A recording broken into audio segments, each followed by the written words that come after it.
What's going on, guys? So today we are going to be taking this GSXR 1000 out for a little bit of a ride. This is a 2025. Absolutely love riding this bike. In the last video, I was working on settings for that quick shifter. I think I got all that figured out.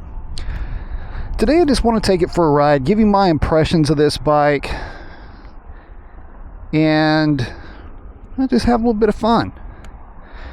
Got her already nice and warmed up. Let's get her going. Oh. This bike is basically stock. We've got a different set of mirrors up here, those winglet style mirrors, and of course the Yoshimura AT2 slip-on exhaust. Oh, it sounds so good. So let's get this thing rolling. Had a little bit of rain, so the streets are a little bit wet. Can't really go too crazy. We can still have a little bit of fun though, taking it for a ride. So, you know, it's funny. GSXR 1000, when it comes to leader class bikes, this really does seem to be the, I don't know, the yardstick that you measure other bikes by. You know, if you mention, you know, leader motorcycle, 1000cc motorcycle, and you go, pick one, go. This one's always the first one I think that comes to mind. Be careful, I thought this one's gonna be a little bit wetter than it is.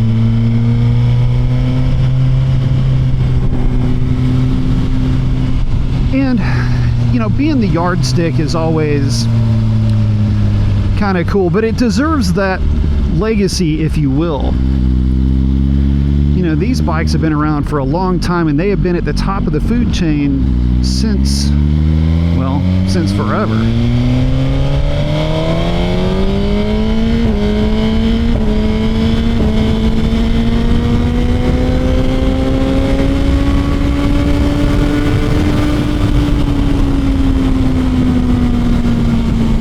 And get around that traffic back there. But yeah, these bikes have been basically the yardstick for what you would expect performance to be in a leader class bike. And I gotta tell you, one thing about these bikes that you always hear is that, it's too much power for the street or something like that. It could not be further from the truth. This bike is just as happy as it could possibly be. Cruising down the highway, cruising around town. This 1000cc engine, the technology that it employs is a VVT system that adjusts valve timing based on RPM, which in regular people speak means that it's torquey down low and it allows the thing to breathe up top, which is exactly what you want. And man, does this thing do it well. You know, the GSXR 1000 gets a little bit of a bad rap for not being the most technologically advanced, but you know, I tell you what, they spent the money where they needed to, and that's in the engine, because this thing is responsive all the time.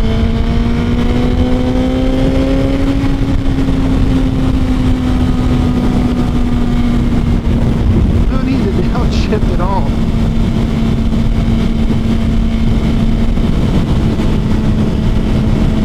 And I've said it before, and it bears repeating.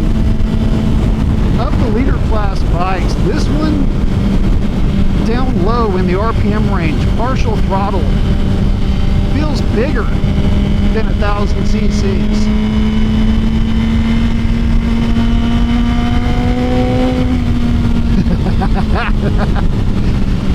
Oh my goodness.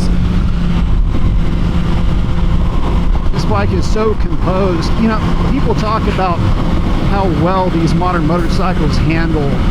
You know, a lot of it has to do with the chassis geometry and all of that, but the tires make a big difference too.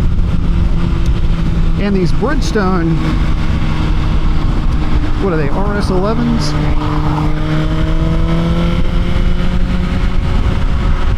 Really good tires. But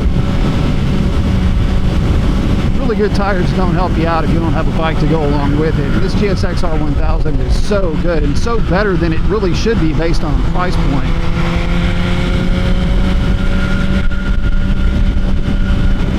It's so much fun to ride, so comfortable.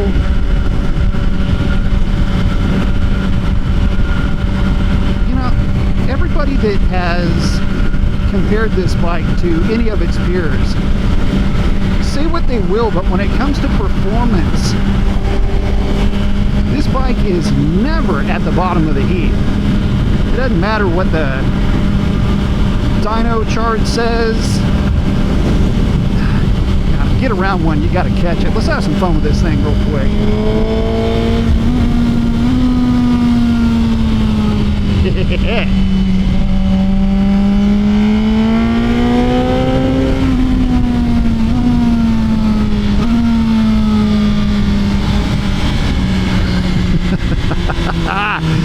I absolutely love getting this bike on the side of the tire, getting it under power.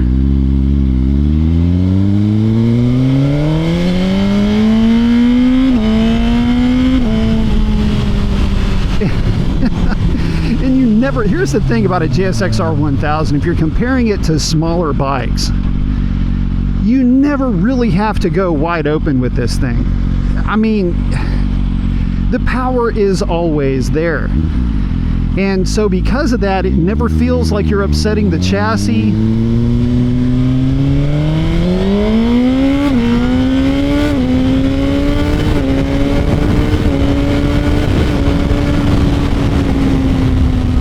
And it's just so effortless.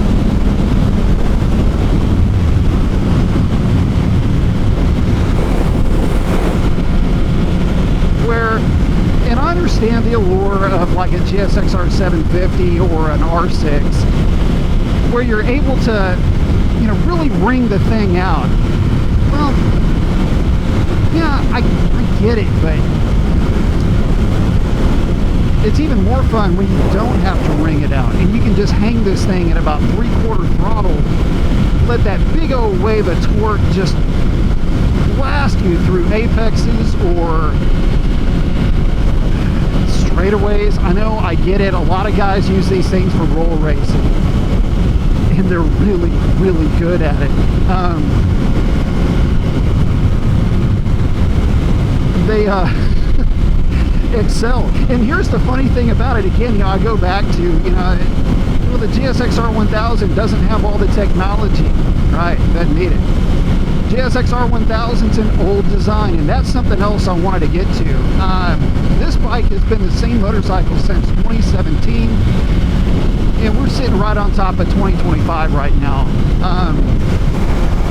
You know what? 8 years in, you don't have to keep evolving something. This bike has evolved into what it needed to evolve into. And you got to remember, too, a lot of markets don't get this motorcycle anymore.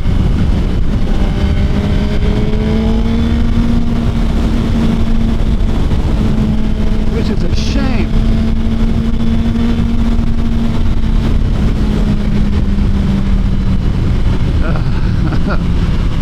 Speed bump. Anyway, a lot of markets don't get this bike anymore, which is a real shame, because I have to tell you, this is such a sweetheart of a motorcycle. I know it doesn't pass Euro 5, Euro 5 plus, whatever. Does it have to? It's a motorcycle, for crying out loud. I don't think this GSXR 1000 is contributing to global warming, but anyway, I digress. Bikes like this can be a bit intimidating for folks, and I understand that. I truly, honestly do.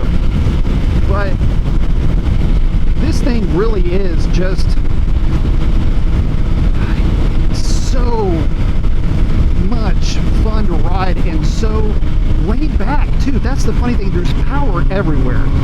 And I get it, there's a reason why people use these things for, you know, roll racing and drag racing and all of that. They just do make a ton of power, but it's incredibly manageable.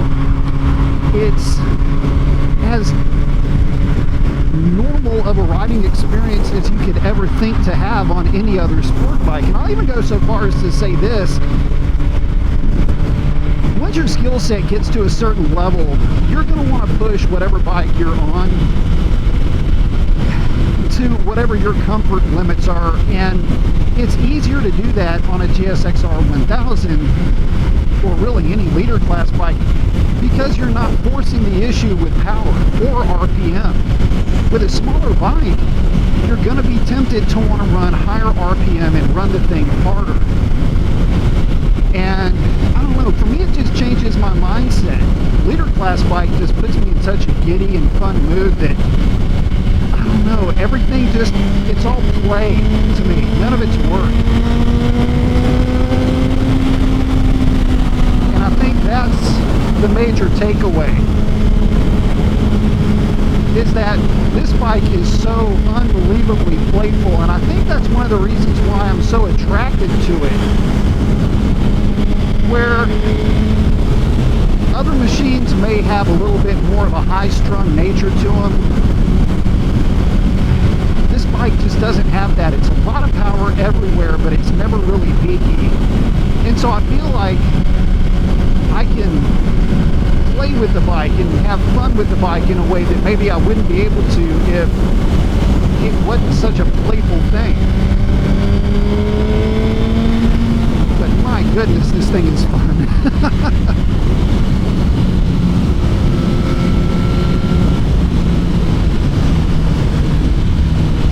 And so there is a reason why the GSXR 1000 is the yardstick, guys. It's performance, it's poise, it's playful nature, and its ability to be just a really good motorcycle in general.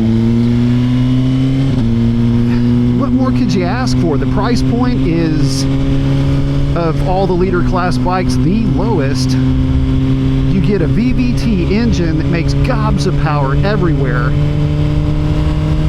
I just couldn't imagine a better bike, at least for me, especially when it comes to not just the power, and I've said this a lot, but the comfort of this thing, the seating position.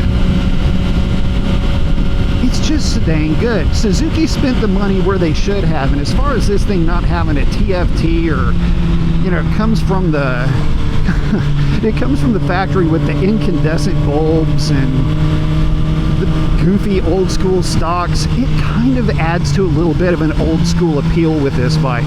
Of the leader class bikes on offer, this is the throwback. This is the retro, even though it's got the, well, it does. It has the VVT engine, which a lot of the other bikes do not have. So in that respect, it's advanced in the way that a retro would be, but it's got the old school, you know, LCD screen and the stocks, which I have replaced. It's got a tail tidy and a set of hot bodies indicators. And the mirrors. It doesn't have the lights in the mirrors anymore, so there is that. But in short, guys, I feel like when I'm on this bike, it's just, I'm just having so much fun with it. I never feel like it's work. I never feel like I am overtaxing my skill set. This bike is extremely complimentary in the way that it allows you to exercise your skill set and develop with a powerful machine that doesn't seem to be out to, is embarrassed the right way? It makes you a better rider all the way around with as good as it is. You know, coming from other bikes, you know, again, GSXR 750 was my track bike. It could have only, I mean, it would never have been as good as this bike, even from a chassis point of view, from a way that it makes you feel point of view. Regardless of the fact if it's a leader class bike or not, I just would not have had to work this bike nearly as hard to get lap times equivalent to that GSXR 750. I'm not saying that I would necessarily be faster on this bike. Depends on the track, but man, I tell you what, I would come off of this bike certainly less fatigued. So anyway, guys, hope you had fun. Wanted to take you guys for another ride. Be bringing you guys a few more ride-alongs as I am trying to practice these ride-along videos, narrating as I'm riding, getting microphones to work right and all of that. So please bear with me. I appreciate y'all hanging out with me. But with that, guys, I'm going to go ahead and wrap it up. Catch y'all on the next one. Thanks for hanging out with me.